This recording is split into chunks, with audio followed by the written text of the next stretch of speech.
And gentlemen, I'm here with one of the stars from Back to the Future 2 and 3, Jeffery Weissman. Yeah, who's also George McFly. Yeah, George the second, sort of. Yeah. Yeah, the second. And we are here. Yeah, we're here at the where we actually shot the films here in this. This is where backstage, Marty got to thank George and Lorraine after the kiss on the dance floor, and then race off to the time machine, and this is where we shot it. So take a look. Yeah, right here. That's where he met his parents, right up there, and that's where they shot it. And after Johnny Be Good. Yeah, after Johnny Be Good.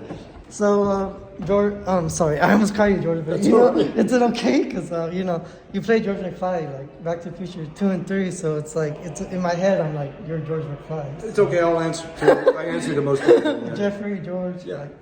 So, this experience with Back to the Future,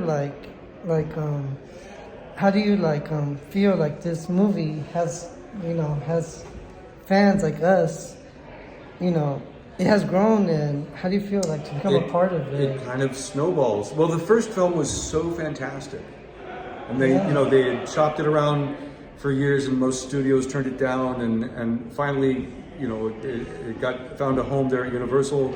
Yeah. And went through so much, and I guess they had a long time to rewrite and polish it, and it's such a great story, and it is George's story. It is. I knew Crispin before he got cast as George, and when I didn't know he was in the film, so I went to see it in 1985 when it came out.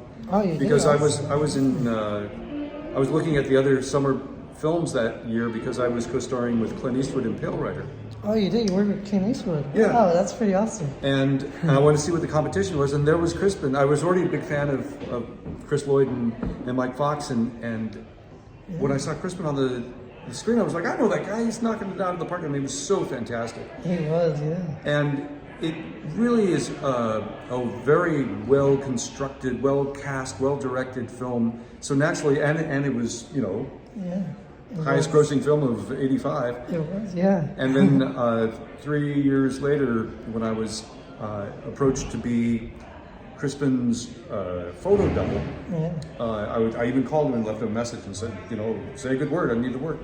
And when he didn't come back to reprise the role, I couldn't, my mind was boggled. I was like, how are they going to do this without him? I figured he had another film that he couldn't get out of the contract or whatever, and couldn't do the sequel, which to me would have been heartbreaking, and I'm sure it was for him. But nonetheless, I had big shoes to fill, and it sounds like something's going on. So, it's great to see you on George's channel, Hollywood George. We got Hollywood George, but I guess right now I'll just be Hollywood George McFly. Yeah. Thank you so much, Jeffery Weissman. We're going to do this event again. We'll see you in the future. See you in the future. Thank you, guys.